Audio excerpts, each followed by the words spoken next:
నీ కొరకు క్రీస్తు, నీ కొరకు క్రీస్తు. యేసు ప్రభు పరిశుద్ధ నామంలో మీ అందరికీ శుభములు. దేవుడు తన బిడ్డల పట్ల ఆయన ఆలోచన కలిగి ఉన్నాడు. ఆయన విడిచిపెట్టేటటువంటి దేవుడు కాదు. ఈ దినమున వినేటటువంటి మీతోటి నేను మీతో కలిసి ధ్యానించుకునేటటువంటి అంశము లేదంటే ముఖ్యమైనటువంటి విషయము ఏమిటి అంటే, అనేక మందికి దీని విషయంలో సందేహము, అనుమానము, అయోమయము నేను చెప్పబోయేటటువంటి విషయంలో ఉంది. అది ఏమిటి అంటే, క్రైస్తవులు యేసు ప్రభు ఆయన్ని దేవుడిగా అంగీకరించాము, రక్షణ పొందాము, ఆయన్ని వెంబడిస్తూ ఉన్నాము అని చెప్తూ ఉంటారు చాలామంది. కానీ వారి జీవితాల్ని బయట నుంచి ఇతరులు గమనించినప్పుడు, ఈ యేసు ప్రభువుని నమ్ముకున్నాను, యేసు ప్రభువుని వెంబడిస్తున్నాను, నేను చర్చికి పోతూ ఉన్నాను అనేటటువంటి ఈ వ్యక్తి జీవితంలో కానీ, ఈ స్త్రీ జీవితంలో కానీ, ఈ పురుషుడి జీవితంలో కానీ, ఈ యవనస్తుల జీవితంలో కానీ ఎటువంటి మార్పు అనేటటువంటిది ఏమీ లేదు. అంతకుముందు వాళ్ళు ఏ విధంగా క్రీస్తు దగ్గరికి రాకముందు ఎటువంటి జీవితము వాళ్ళు జీవించారో, ఇప్పుడు కూడా యేసు ప్రభువుని నమ్ముకున్న తర్వాత అదే రకమైనటువంటి జీవితాన్ని వాళ్ళు జీవిస్తూ ఉన్నారు. అవే అలవాట్లు, అదే మాట తీరు, అదే ధోరణి, అదే రీతి రివాజు, ఏమీ మార్పు ఏమీ కనిపించడం లేదని చెప్పి క్రైస్తవుల్ని ఒక రకంగా ఎగతాళిగా, తర్వాత వచ్చి చీదరించుకుంటూ మాట్లాడేటటువంటి వాళ్ళు చాలామంది ఉన్నారు. ఒకరు కాదు, ఇద్దరు కాదు, చాలామంది ఆ విధంగా క్రైస్తవ విశ్వాసంలో ఉండేటటువంటి ఒక ప్రముఖమైనటువంటి విషయాన్ని వాళ్ళు డీగ్రేడ్ చేసి, లేదంటే దాన్ని తగ్గించి, అదేమీ లేదు అంతా వత్తదే అన్నట్టు మాట్లాడతారు. ఈ దినమైన అటువంటి ముఖ్యమైనటువంటి విషయం గురించి మాట్లాడతాం. యేసు ప్రభువుని నమ్ముకున్న తర్వాత ఒక వ్యక్తి జీవితంలో జరిగేటటువంటి ఒక పెను మార్పు ఏమిటి అనేటటువంటి దాని గురించి నేను ఈ దినమున మాట్లాడతాను. కొత్తగా విశ్వాసంలోకి వచ్చినటువంటి విశ్వాసుల జీవితంలో దీని విషయమై చాలా కన్ఫ్యూజన్ ఉంటుంది. అప్పుడే విశ్వాసంలోకి వచ్చినటువంటి విశ్వాసులు మాత్రమే కాదు, చాలా కాలము విశ్వాసంలో జీవించుచున్నటువంటి అనేక మంది సీనియర్ క్రిస్టియన్స్,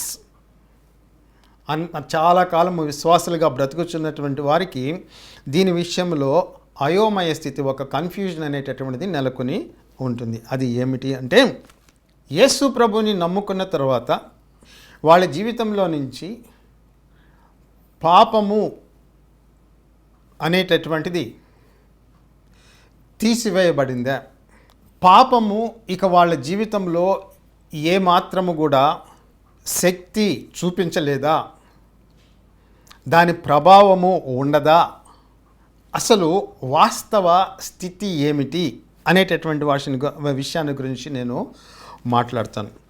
రోమీయులకు రాసినటువంటి పత్రిక 6వ అధ్యాయంలో పౌలు 6-7 అధ్యాయాల్లో విస్తరించి ఆయన దాని మీద వ్యాఖ్యానం చేసి దేవుని యొక్క అసలు వాస్తవ స్థితి ఏమిటి అనేటటువంటిది ఆయన వివరించాడు.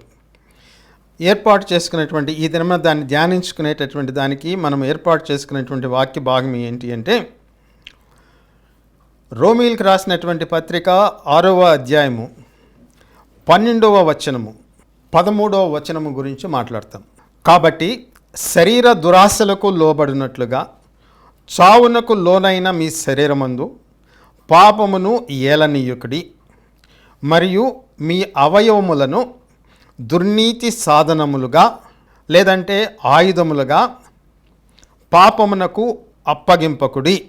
అయితే మృతుల్లో నుండి సజీవులమనుకొని మిమ్మల్ని మీరే దేవునికి అప్పగించుకొనిడి, మీ అవయవములను నీతి సాధనములుగా దేవునికి అప్పగించుడి. 14వ వచనం కూడా చదువుతాం. మీరు కృపకే గాని ధర్మశాస్త్రమునకు లోనైన వారు కారు గనుక పాపము మీ మీద ప్రభుత్వము చేయదు అని చెప్పి రాయబడింది. క్రైస్తవ విశ్వాసము మిగిలినటువంటి మత విశ్వాసాల కంటే ఎంతో విభిన్నమైనటువంటిది. ఈ మాట నేను అనేక మార్లు నేను దేవుని యొక్క వాక్యాన్ని మీతో పంచుకున్నప్పుడు ఒక ప్రొలాగ్గా లేదంటే ముందు మాటగా ఎప్పుడు కూడా చెప్తూ ఉంటాను. కారణము ఏమిటి అంటే క్రైస్తవ విశ్వాసము మిగిలినటువంటి విశ్వాసాల కంటే లేదంటే మత విశ్వాసాల కంటే చాలా చాలా భిన్నమైనటువంటి విశ్వాసం. ఆ మాట మనం చెప్పుకున్నప్పుడు దాన్ని ఏ విధంగా సమర్థించుకుంటాం, రెండోది మిగిలినటువంటి విశ్వాసాల కంటే భిన్నమైనది అని చెప్పినప్పుడు ఏ విధంగా భిన్నమైనటువంటిది అనేది మనము వారికి కనపరచాలా, వివరించాలా, తర్వాత వచ్చి రుజువులను కూడా కనపరచాలి. అవి రెండు చేయాలి. కేవలము భిన్నమైనటువంటిది ఇది మాది గొప్ప విశ్వాసము అని చెప్పుకుంటే చాలదు కదా. మాటలు ఎవరైనా మాట్లాడచ్చు, కానీ నిదర్శనాలు రుజువులు అనేటటువంటివి చూపించాలి. మొట్టమొదటిగా ఇక్కడ మనము దేవుని యొక్క వాక్యము పాపాన్ని గురించి ఏం చెప్తుంది, విశ్వాసాన్ని గురించి ఏం చెప్తుంది, దాని గురించి క్లుప్తంగా చెప్పుకుంటాం.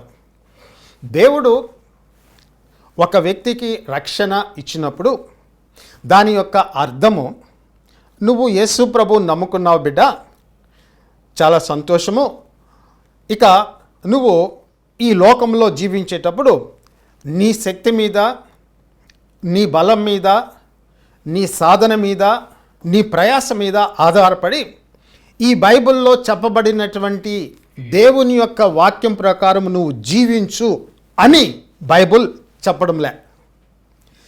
దేవుని యొక్క ప్రమాణాల ప్రకారం, ఆయన యొక్క వాక్యం ప్రకారం, ఆయనకి ప్రీతికరముగా నడుచుకునేదానికి దేవుడు నిన్ను రక్షించిన తర్వాత నీ శక్తికి, నీ సామర్థ్యానికి, నీ ప్రయాసకి ఆయన నిన్ను వదిలివేయడంలే.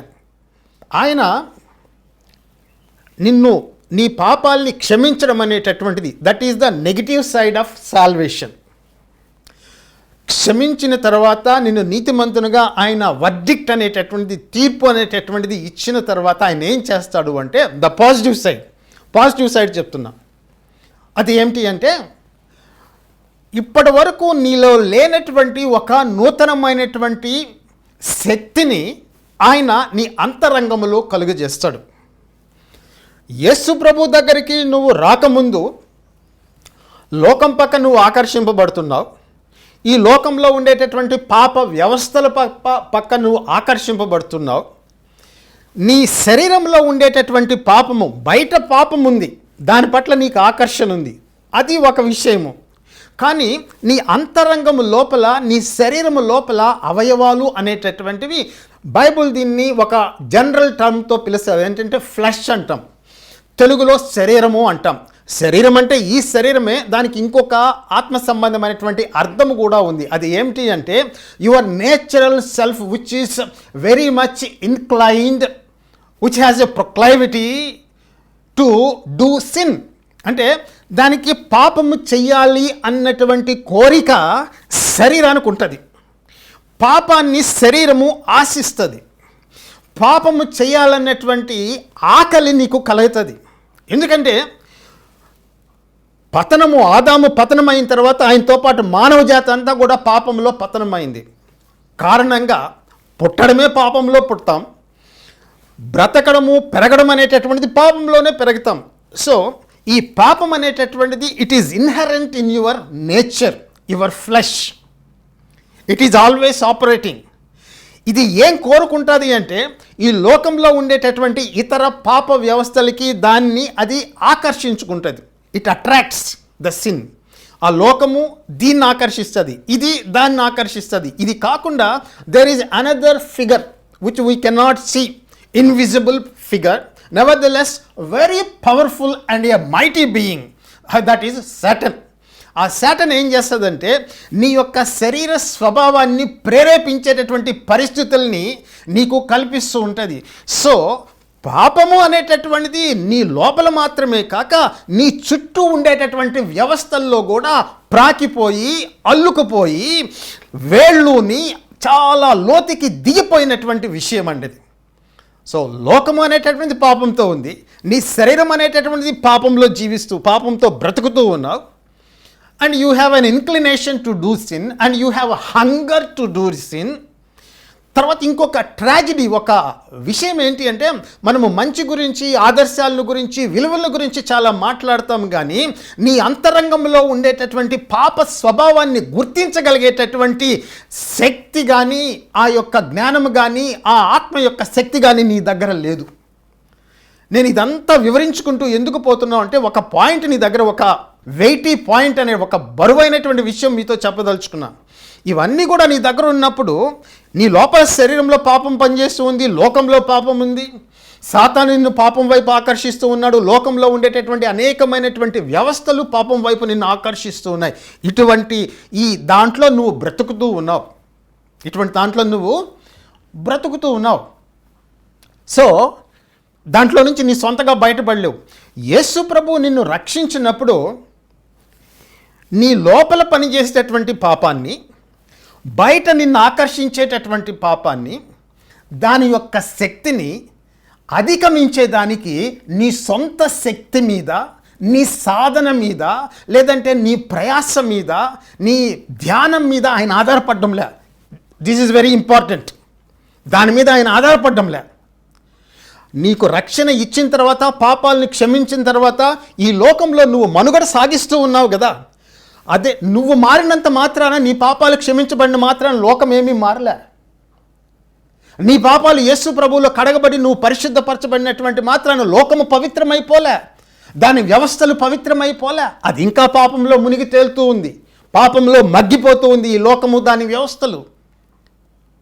దాని ఆకర్షణని తట్టుకునేటటువంటి శక్తి సహజమైనటువంటి వ్యక్తికి, నేచురల్ మ్యాన్ అంటాం ఇంగ్లీష్లో, వాడికి లేదు. He hasn't got that power in himself to overcome this worldly system and the power inherent in him. దాన్ని అధిగమించేటటువంటి శక్తి నీకు ఇన్హెరెంట్గా లేదు. యేసు ప్రభులో ఉండేటటువంటి రక్షణ కార్యములో గొప్పతనం ఏమిటి అంటే, దాని యొక్క విశిష్టత ఏమిటి అంటే, దాని యొక్క విభిన్నత్వము ఏమిటి అంటే, దాని యొక్క యునీక్నెస్, అద్భుతమైనటువంటి విషయము ఏమిటి అంటే, నీ పాపములు ఆయన క్షమించిన తర్వాత ఆయన నిన్ను తన పరిశుద్ధాత్మతో నింపుతాడు. This is very essential. This is not optional for a Christian. పరిశుద్ధాత్మను పొందుకోవడం అనేటటువంటిది, పరిశుద్ధాత్మను కలిగి ఉండడం అనేటటువంటిది, it is God given, it is God ordained, it is not optional, it is very essential. ఈ మాటలు మీరు గుర్తుపెట్టుకోండి. It is essential. You must be filled with the Holy Spirit. ఎందుకు అని చెప్పి నువ్వు అడిగితే, మొట్టమొదటి దగ్గరికి వస్తా నేను. ఏమని చెప్పాను? క్రిస్టియన్ ఫెయిత్ అనేటటువంటిది, క్రైస్తవ విశ్వాసం అనేటటువంటిది మిగిలిన మతాల కంటే, మత వ్యవస్థల కంటే పూర్తిగా భిన్నమైనటువంటిది అని చెప్పి నేను చెప్తూ ఉన్నా. దానికి నేను రీజన్ అనేటటువంటిది నేను చెప్తూ ఉన్నా. ఎందుకు ఇట్ ఈస్ డిఫరెంట్ అంటే, వాటిలో లేనటువంటి ఒక ప్రత్యేకత, ఒక భిన్నత్వము, ఒక విశిష్టత అనేటటువంటిది క్రైస్తవ విశ్వాస జీవితంలో ఉంది.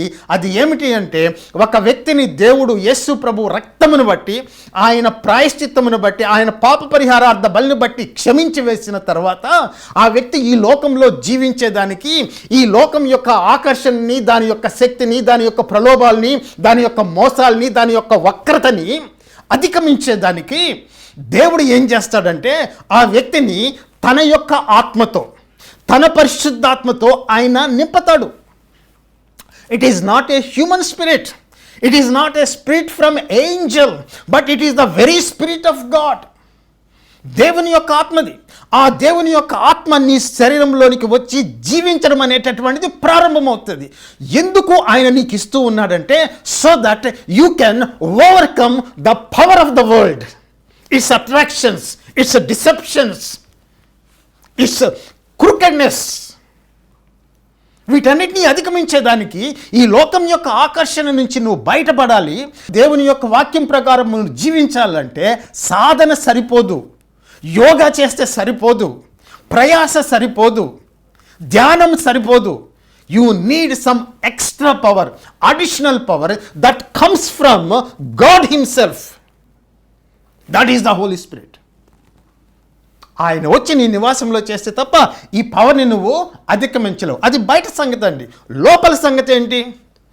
నీ శరీరంలో నిన్ను పాపము చేయమని ప్రేరేపించేదానికి నీ శరీర అవయవాలు నిరంతరము రాత్రి పగళ్ళు నిన్ను ప్రేరేపిస్తూ ఉంటాయి.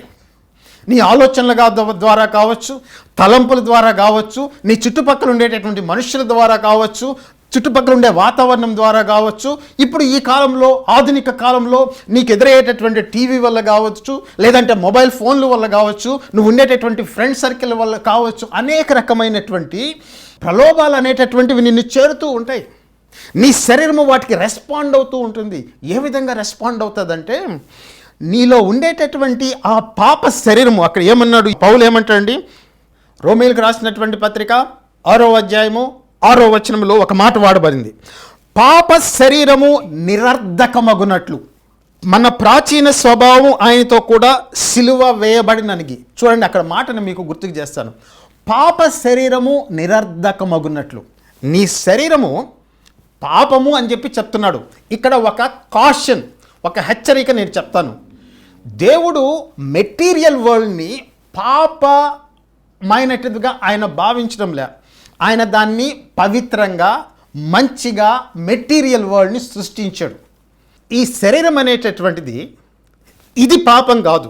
That is not he's talking about. That's not what he's talking about. ఇది కాదు ఆయన మాట్లాడేటువంటిది. నీ అంతరంగంలో ఉండేటటువంటి ఒక nature, human nature, your natural man అంటాం. ఆ నేచురల్ మ్యాన్కి స్వభావం ఏంటంటే పాప శరీరం అనేటటువంటిది. దేవుడు నీ శరీరాన్ని ఆయన ద్వేషించడంలే, దీన్ని వదిలిపెట్టమని చెప్పడంలే. ఒక విషయం ఇక్కడ ఒక విషయం చెప్తానండి. ఆ మాట మీతో చెప్పాలా. ఏంటి అంటే, పూర్వకాలంలో ప్లాటో తర్వాత వచ్చి కొంతమంది తత్వవేత్తలు, పర్టికులర్గా పౌలు ఉండేటప్పుడు అక్కడ ఉండేటటువంటి కొంతమంది వ్యక్తులు వాళ్ళు ఏమన్నారంటే, సృష్టిలో శరీరము పదార్థ ప్రపంచం అనేటటువంటిది పాపయుక్తమైనటువంటిది. It is sin. ఈ మామూలుగా దేవుడు ఇచ్చినటువంటి శరీరము పాపం అని చెప్పి వాళ్ళ భావన. ఈ ప్లాటో ఫిలాసఫర్ ఏమంటాడంటే, ఈ శరీరం అనేటటువంటిది ఒక పెట్టె లాంటిది. ఆ పెట్టెలో పవిత్రమైనటువంటి, పరిశుద్ధమైనటువంటి ఆత్మ అనేటటువంటిది ఒకటి ఉంది. నీకు నిజమైనటువంటి విముక్తి, విమోచన ఎప్పుడు అంటే, నువ్వు చనిపోయిన తర్వాత నీ పాపానికి నీ శరీరము విడిచివేయబడి విసర్జించబడేది కుళ్ళిపోతుంది. నీకు నిజమైనటువంటి విమోచన ఎప్పుడు అంటే, నీ యొక్క ఆత్మ శరీరము నుంచి విడుదల పొందడం అనేటటువంటిది నిజమైనటువంటి విడుదల, నిజమైనటువంటి విమోచన. అప్పుడు అది పవిత్రంగా ఉండేటటువంటి లోకాల్లో జీవిస్తూ బ్రతుకుతుంది. అప్పుడు దాకా ఈ పాప శరీరంలో బంధించమంటాడు. అది కాదు ఇక్కడ రాయబడినటువంటి మాట. చాలా క్లీన్గా ఉంటే తప్ప మీరు ఈ డిస్టింక్షన్ గమనించలేరు. దేవుడు ఈ శరీరాన్ని చెడ్డదని చెప్పి చెప్పడంలే. దేవుడు ఈ శరీరాన్ని పోషించేదానికి మనకు ఆహారం ఇస్తూ ఉన్నాడు, నీళ్ళు ఇస్తూ ఉన్నాడు, ధాన్యం ఇస్తూ ఉన్నాడు, ఫలవృక్షాలను ఇస్తూ ఉన్నాడు, అనేకమైన ఫలాలను ఇస్తూ ఉన్నాడు, దాన్ని పోషిస్తూ ఉన్నాడు, దాన్ని శ్రద్ధ తీసుకుంటూ ఉన్నాడు, రోగం వస్తే స్వస్థపరుస్తూ ఉన్నాడు. This is good, body is good. కానీ ఇక్కడ రాయబడినటువంటి పాప శరీరం అనేటటువంటిది దీని గురించి కాదు ఆయన మాట్లాడింది. నీలో ఉండేటటువంటి ఒక పాప స్వభావం కలిగినటువంటి, పాపాన్ని చేయాలనేటువంటి కోరిక కలిగినటువంటి ఒక నేచర్, ఒక స్వభావము, ఒక లక్షణము, ఒక తత్వము, ఒక గుణాన్ని గురించి ఆయన మాట్లాడుతూ ఉన్నాడు. అది పాప నిర్ణయం, అది శరీరం. దాన్ని ఇక్కడ మాట్లాడినటువంటి మాట ఏమంటాడంటే, ఆ పాప శరీరము నిరర్ధకము చేయాలి అంటాడు. ఇక్కడ మీరు గమనించవలసినటువంటి మాట ఏమిటి అంటే, నువ్వు యేసు ప్రభువులోనికి, రక్షణలోనికి వచ్చిన తర్వాత, నీ పాపములు క్షమించబడిన తర్వాత, దేవుడు నిన్ను నీతిమంతుడిగా తీర్చిన తర్వాత, పరిశుద్ధాత్మతో నువ్వు నింపబడిన తర్వాత, దేవుడు నీలో నుంచి పాప స్వభావాన్ని తీసివేసి, పెరకవేసి, పెకలించి నీలో పాపము లేకుండా చెయ్యలే. గుర్తుపెట్టుకో ప్లీజ్, చాలా ఇంపార్టెంట్. ఎందుకంటే క్రైస్తవుల్లో ఉండేటటువంటి కన్ఫ్యూజన్ అంతా ఇక్కడనే ఉంటుంది. సీనియర్ క్రిస్టియన్స్ కావచ్చు, ముఖ్యంగా అప్పుడప్పుడే విశ్వాసంలోనికి వచ్చినటువంటి క్రొత్త విశ్వాసులు ఈ కన్ఫ్యూషన్ ఉంటుంది. పరిశుద్ధాత్మతో నింపబడ్డావు, యేసుబరు రక్తంలో నువ్వు కడగబడ్డావు, దేవుని యొక్క వాక్యము మీరు దేవుని యొక్క కుమారులు కుమార్తెలు అని చెప్పి చెప్పబడుతూ ఉంది. దేవుడు మనకు శుభప్రదమైనటువంటి నిరీక్షణ ఇచ్చాడని చెప్పి చెప్పబడుతూ ఉంది. కానీ లోపల నుంచి పాపము చేయాలనేటువంటి కోరిక, పాపం పట్ల ఆసక్తి, ఈ డిజైర్ అనేటటువంటిది, హంగర్ ఫర్ సిన్ అనేటటువంటిది లోపల ఉండడము విశ్వాసులు గమనిస్తారు. అది గమనించినప్పుడు వాళ్ళకు ఒక డౌట్ వస్తుంది. ఏంటి అంటే, అరే నేను నిజంగా రక్షించబడ్డానా? ఒకవేళ యేసు ప్రభు రక్తంతో నేను కడగబడి పరిశుద్ధపరచబడి నేను రక్షించబడితే మరి what is this desire, what is this inclination, what is this proclivity to do sin? Why do I have these desires? Why I am being attracted to that? My eyes are being attracted to that. My ears are being attracted to those things which are sinful according to Bible. Why I am being attracted? What is the reason for that?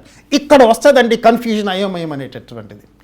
బైబిల్లో ఏం చెప్పబడిందంటే, నువ్వు యేసు ప్రభులోనికి రక్షణలోనికి వచ్చిన తర్వాత, పరిశుద్ధాత్మతో నింపబడిన తర్వాత, నువ్వు చర్చికి వెళ్ళేటప్పుడు, ప్రార్థనలో మోకరిల్లేటప్పుడు, ఇవన్నీ కూడా నువ్వు చేస్తూ ఉన్నప్పుడు, all these things you are doing, still the presence of sin is there very much, very much.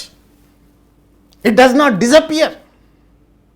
అంటే నిన్ను రక్షణలోనికి నడిపించినప్పుడు దేవుడు ఆ పాప నియమము అనేటటువంటి దాన్ని పెకలించి వేసి దాన్ని నిరర్ధకము చేయలే. నీ శరీరంలో, ఆ అంతరంగంలో, ఆ ప్రాచీన పురుషునిలో పాపము చెయ్యాలి అనేటటువంటి స్వభావము, కోరిక అనేటటువంటిది ఉంది. Even though you are a believer, you are constantly being attracted by sin. You are being solicited by so many sinful institutions and persons. That is there. So ఈ ఆకలి అనేటటువంటిది ఉంది. How do you deal with that? ఇది గమనించినప్పుడు ఈ కొత్త విశ్వాసులు, అవగాహన లేనటువంటి చాలామంది చర్చికి వెళ్ళేటటువంటి వాళ్ళు ఏమనుకో, అయ్యా నాకు రక్షణ కలగలేదా, లేకపోతే కలిగి ఉంటే మళ్ళీ ఎందుకు ఈ ఆలోచనలు వస్తున్నాయి, ఎందుకు నాకు ఈ తలంపులు వస్తున్నాయి, have I been really saved? నిజమేనా? ఇదంతా అబద్ధమా, భ్రమ? నో నో నో నో, అది భ్రమ కాదండి. ఒక విషయాన్ని నువ్వు గమనించాల. దేవుడు మనము ఈ శరీరంతో జీవించేటప్పుడు, ఈ ఫిజికల్ బాడీతో జీవించేటప్పుడు దానిలో ఉండేటటువంటి ఆ పాప స్వభావాన్ని ఆయన పెరకివేసి, పెకలించి వేసి, దాన్ని నిర్మూలన చేసి, నీ శరీరంలో పాపం అనేటటువంటిది లేకుండా చెయ్యలే ఆయన. The presence of sin is there very much in your body. It is always at work.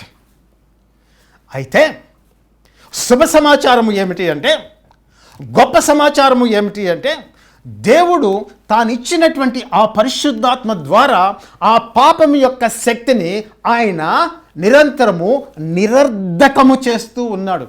నిరర్ధకము చేసేది నీ సొంత శక్తి కాదు, సొంత శక్తి కాదు.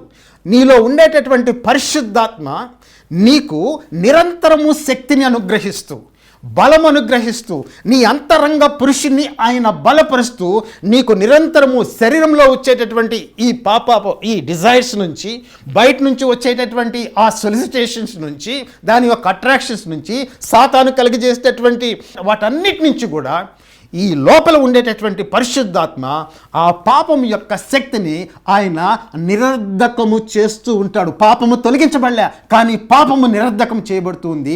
పాపం యొక్క శక్తి నిరర్ధకం చేయబడుతుంది. పాపం యొక్క స్వభావం నిరర్ధకం చేయబడుతుంది. How and why? కారణం ఏమిటి అంటే, బికాజ్ దేవుడు నీకు పరిశుద్ధాత్మనిచ్చాడు.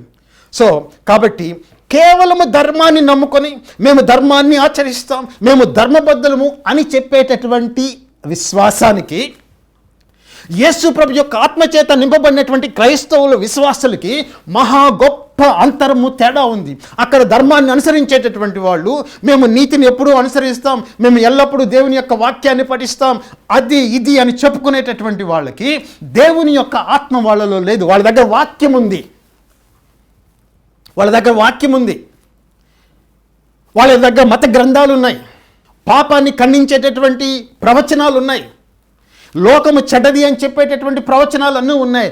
కానీ ఆ పాపాన్ని, లోకాన్ని అధిగమించేటటువంటి దేవుని యొక్క ఆత్మశక్తి వాళ్ళ దగ్గర లేదు. ఆ దేవుని యొక్క ఆత్మశక్తి ఈ క్రైస్తవుల్లో, యేసు ప్రభునందు విశ్వాసం ఉంచినటువంటి వాళ్ళు, ఆ దేవుని యొక్క ఆత్మశక్తి బహు ప్రబలంగా పనిచేస్తుంది. అందుకే జీవితాలు రూపాంతరము చెందుతూ ఉన్నాయి.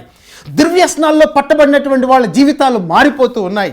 ఆ పరిశుద్ధాత్మ యొక్క శక్తి మనసుని, ఆలోచనని, తలంపుల్ని, భావాల్ని, సమస్తాన్ని కూడా ఆయన నూతనపరుస్తూ వారిని క్రీస్తు ప్రభు యొక్క స్వరూపంలోనికి ఆయన మారుస్తూ ఉన్నాడు.